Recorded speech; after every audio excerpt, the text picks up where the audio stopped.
You know, I never stopped loving the Grineer. Or started, to be honest. Ash, Avatar of Murder. Patron saint of the Orokin School of Political Assassination, known as the Scoria.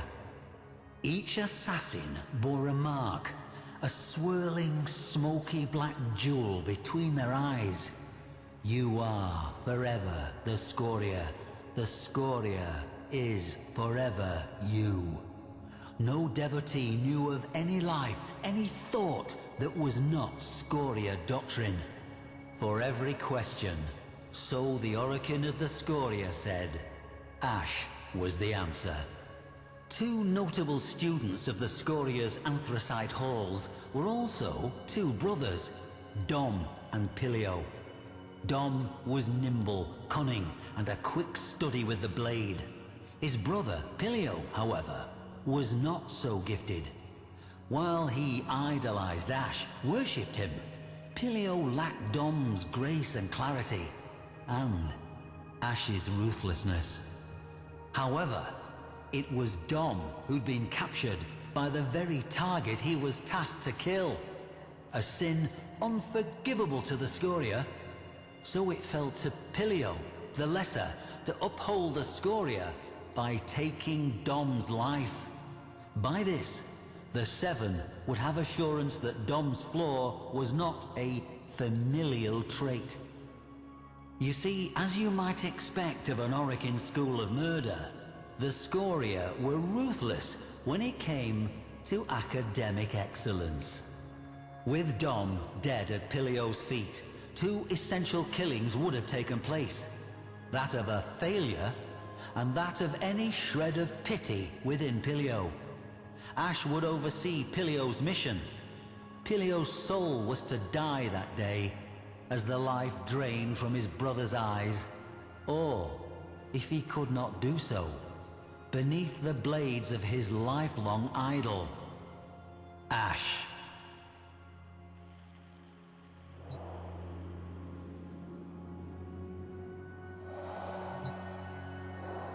A sliver of pale sun found them close to a stately tower in the dusty heart of Martialis metropolis. Coils of red Martian dust trailed tongues from the dark metal of Ash's Edo epaulets. The boy idolized the Warframe and was eager to prove himself, even as some part of him felt cold and afraid at what he must do. Doubt is betrayal, taught the Scoria. Pilio recited this, but could not quench the fear he felt. Fear of what he must do, and fear of what his hero and idol would do to him should his faith fail. Ash gave the signal. Pilio shot forward in a bold, unconventional dying vine pattern, readying the Scoria-favored dust fang technique. The tower guards squinted into the amber light of the Martian sunrise as a flash cloud of smoke flooded the lane before them. Shaking sleep from their heads and still thinking of breakfast, the guards readied themselves. From the smoke flew stars.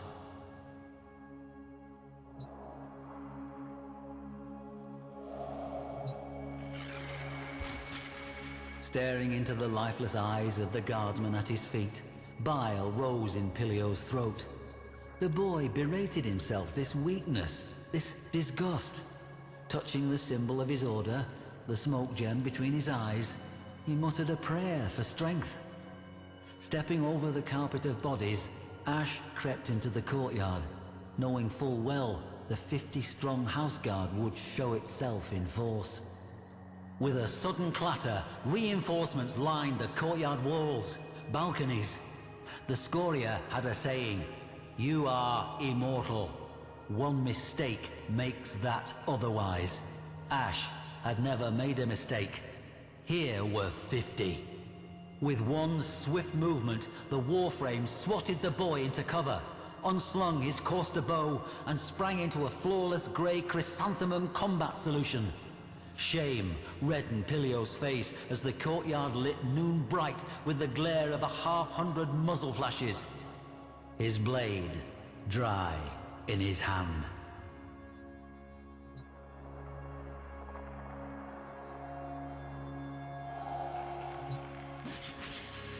Ash methodically met and disassembled each and every guard, mezzanine to mezzanine, a masterclass in the correct choices of stance, kata, technique and attitude.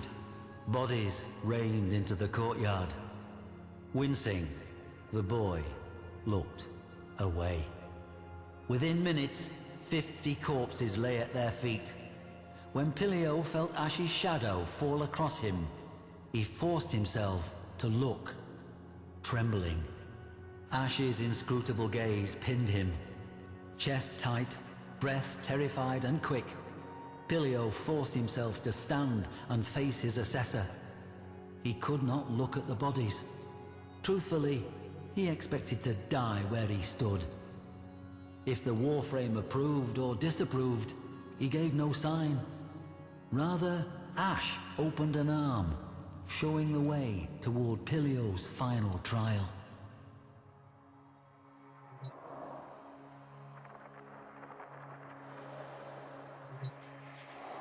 In the target's chambers sat a middle-aged man with long, handsome mustaches, his eyes sad and kind, and with him, Dom, in civilian clothes, sharing a glass of aged claret. Pain cracked through Pilio's brain, the smoke gem between his eyes flashing hot. Sudden images of sunlight, vineyards, a woman's face. The gem burned as it pushed these images away.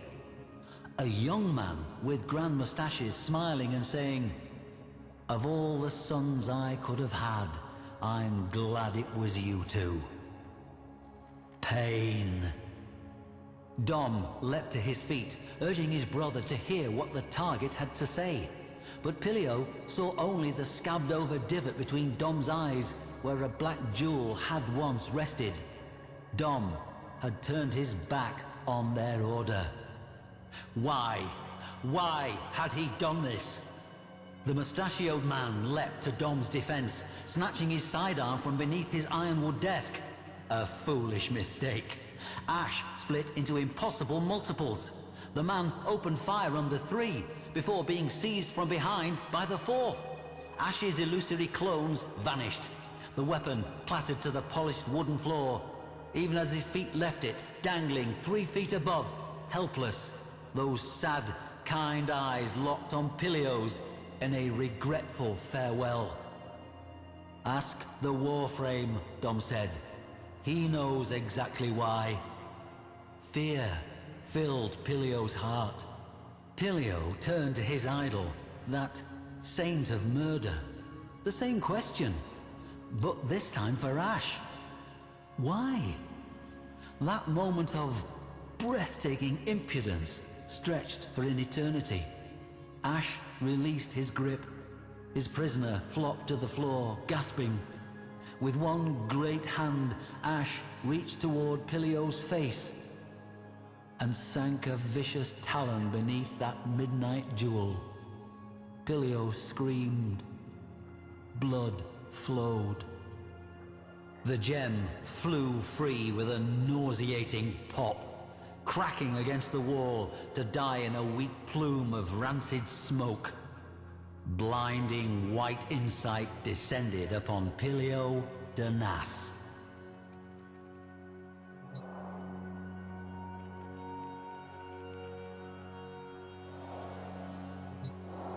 Pilio was Pilio de Nas. Everything the black gem had walled off within his mind was now laid bare. The Scoria had stolen the sons of Leo de Nas. Leo de Nas, kind-eyed Leo de Nas, was stealing them back. Of all the sons I could have had, I'm glad it was you two. Father and son beheld each other truly for the first time in almost 20 years.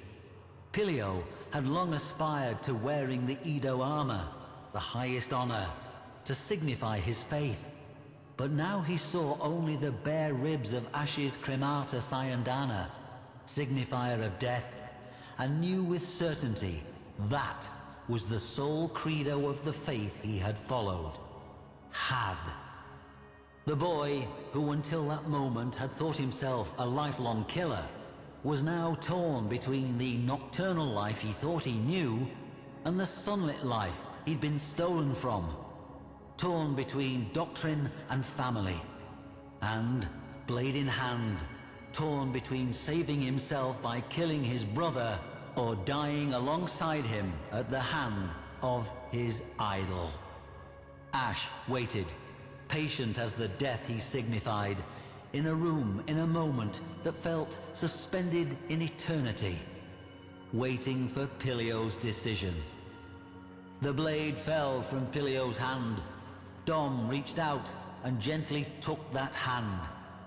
Ash did not move. Leo Danas swept his boys up and out of that room, and, as a family, they fled the tower, the city, and Mars forever. Ash did not move.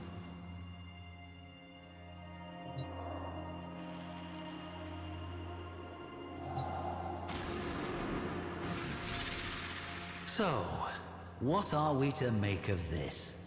Why did Ash, focal figure of the Scoria, go against doctrine and permit two boys who were both failures and traitors to fly free? What was it this killer saw in two near orphans that, shall we say, softened his heart? We do not know. Neither did Pilio, whose memoirs bring us this story. But we do know this. In the final days of Orokin rule, as towers fell and death came for the white and gold gods, the Scoria were not spared. No, rather their senior ranks, the mentors and chief assassins, were exterminated to a figure in a pogrom of ruthless and breathtaking efficiency. A near total destruction, led, in the main, by Ash. Curious? No.